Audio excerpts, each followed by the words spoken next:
یعنی actually human rights ہوتے کیا ہیں، انسانی حقوق کیا ہوتے ہیں؟ انسانی حقوق عوام کے وہ مطالبات ہیں جو حکومت مانتی ہے اور جس کے نتیجے میں عوام کو سہولیات ملتی. ٹھیک ہے جی. حکومت دیکھیں، اب مثلا آپ کو آسان سی مثال دیتا ہوں. اب گورنمنٹ نے حکومت پنجاب میں تو ایسا ہے کہ جگہ جگہ فلٹر پلانٹ لگے ہوئے ہیں، اس سے عوام کو آسانی ہو گئی نا کہ پینے کا صاف پانی میسر ہوا. ٹھیک ہے، تو اب عوام کا حق بھی بن گیا یہ. ٹھیک ہے جی. تو حقوق کیا ہوتے ہیں؟ وہ سہولیات جو حکومت کی طرف سے دی جاتی ہیں تاکہ شہریوں کو سہولت ملے. اور بیٹا ظاہر ہے جتنی انسان کو سہولتیں ملتی چلی جاتی ہیں اتنی اس کی زندگی میں آسانی آتی چلی جاتی ہے، اتنی اس کی زندگی بہتر ہوتی چلی جاتی ہے، اتنا ہی اس کی زندگی کا سٹینڈرڈ کا معیار بھی بہتر ہوتا چلا جاتا ہے. تو دراصل انسانی حقوق کیا ہوتے ہیں؟ جو انسان کی خوشحالی کا سبب بنتے ہیں، جو اس کا معیار زندگی بہتر یعنی سٹینڈرڈ آف لائف بہتر کرنے کا سبب بنتے ہیں، ان کو کیا کہا جاتا ہے؟ ان کو انسانی حقوق کہا جاتا ہے. ٹھیک ہے جی. آگے چلے. یہ بات جو بیٹا میں نے ابھی زبانی بتائی آپ کو. حقوق شہریوں کے وہ دعوے ہوتے ہیں، دعوے، کلیمز، مطالبات جو وہ اپنی ریاست سے کرتے ہیں اور ان مطالبات کو ریاست تسلیم کرتی ہے اور لاگو بھی کرتی ہے. ٹھیک ہے. دیکھیے بیٹا میں آپ کو آسان سی مثال دوں. ریاست کا کردار باپ کی طرح ہوتا ہے. ریاست کا کردار، حکمران کا کردار باپ کی طرح ہوتا ہے، عوام کا باپ ہوتا ہے. چھوٹے بچے اپنے باپ سے فرمائش کرتے ہیں نا، چھوٹی چھوٹی فرمائشیں کرتے ہیں، فرمائش باپ سے کی جاتی ہے. تو ریاست یا ریاست کا سربراہ کا کردار بھی باپ کا سا ہوتا ہے. عوام جو مطالبے کرتے ہیں کہ ہمیں یہ ہماری باتیں مانی جائیں، اور حکومت یا ریاست جب ان مطالبات کو تسلیم کر لیتی ہے تو ان کو حقوق کہا جاتا ہے. ٹھیک ہے. عوام کی طرف سے کیے گئے مطالبات جن کو ریاست تبدیل کرے وہ حقوق ہوتے ہیں. اب جب بیٹا عوام کو ریاست حقوق دیتی ہے، ریاست، جب میں بیٹا بار بار لفظ ریاست بول رہا ہوں مطلب ملک، حکومت. ٹھیک ہے نا. ریاست ملک کو کہتے ہیں اور ملک کی نمائندگی کون کرتی ہے؟ حکومت. ٹھیک ہے. تو جب میں ریاست کا لفظ بولتا ہوں تو اس کا مطلب ہوتا ہے گورنمنٹ آف دا ٹائم، حکومت وقت. حکومت وقت نہ صرف بیٹا بنیادی حقوق دیتی ہے بلکہ ان کو لاگو بھی کرتی ہے. لاگو کرنا، انفورس کرنا، امپلیمنٹ کرنا. ٹھیک ہے. یعنی اگر ایک حق دے دیا جائے لیکن اس کو امپلیمنٹ نہ کیا جائے تو پھر اس حق کا تو کوئی فائدہ نہیں نا. حق کا فائدہ تو تب ہے جب اس پہ عمل بھی کیا جائے، امپلیمنٹ بھی کیا جائے. تو لاگو کہتے ہیں عمل کرنا، امپلیمنٹ کرنا. یہ انسانی حقوق کہلاتے ہیں. اب انسانی حقوق کون کون سے ہو سکتے ہیں؟ وہ معاشرتی حقوق ہو سکتے ہیں، یعنی معاشرے میں باعزت زندگی گزارنے کا حق. معاشی حقوق ہو سکتے ہیں، دولت کمانے اور خرچ کرنے کا حق. سیاسی حقوق ہو سکتے ہیں جس میں آزادی تقریر، آزادی رائے اور حکومت میں حصہ لینے کا حق شامل ہے. ٹھیک ہے جی. تو حقوق جو ہے آپ نے دیکھا معاشرتی، معاشی یا سیاسی ہو سکتے ہیں. نیکسٹ پوائنٹ پہ چلے بیٹا. ہر ملک اپنے شہریوں کو بہتر زندگی گزارنے کے لیے معاشرتی حقوق دیتا ہے جن میں حق زندگی، یعنی ہر شخص کو زندہ رہنے کا حق حاصل ہے. ہر شخص کو یہ فریڈم ہونی چاہیے، تسلی ہونی چاہیے کہ اس کو مارا نہیں جائے گا، اس کی زندگی کی حکومت حفاظت کرے گی، اس کا بنیادی حق ہے. ٹھیک ہے جی. حق رہائش، میں ملک میں جہاں چاہے رہائش اختیار کروں، مجھے نہیں روکا جا سکتا، جس صوبے میں چاہے اختیار کروں. حق جائیداد، پورے ملک کے اندر جہاں چاہے جائیداد جب چاہے خریدوں فروخت کروں.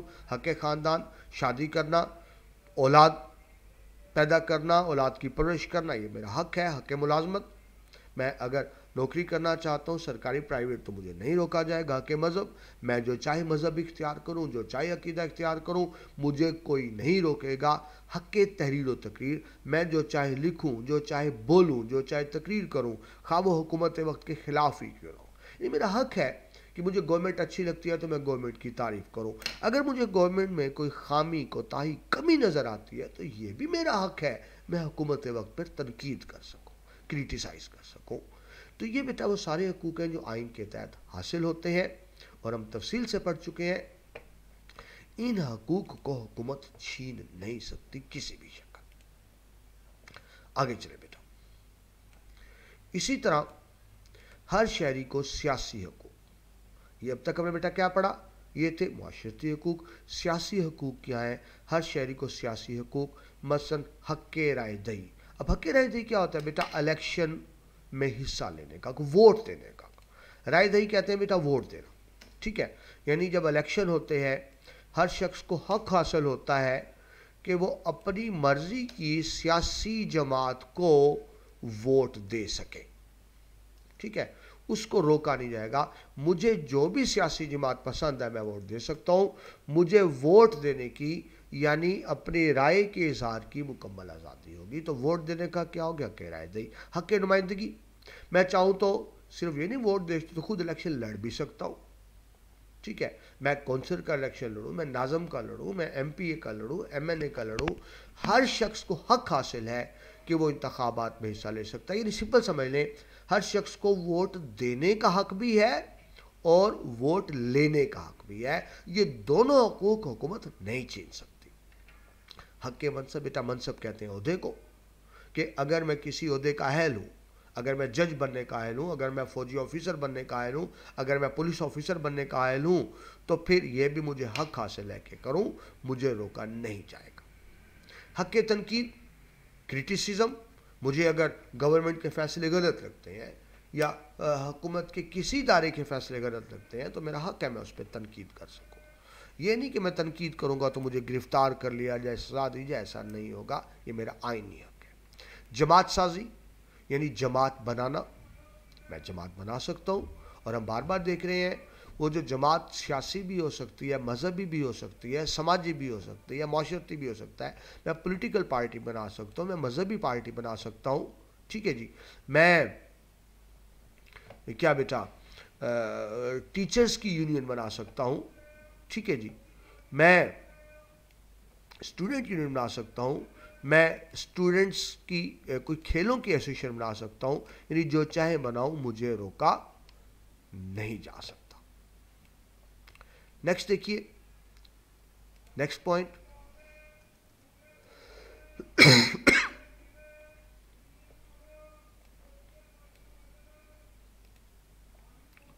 بیٹا جی ایکسکیوز می 1 منٹ پلیز۔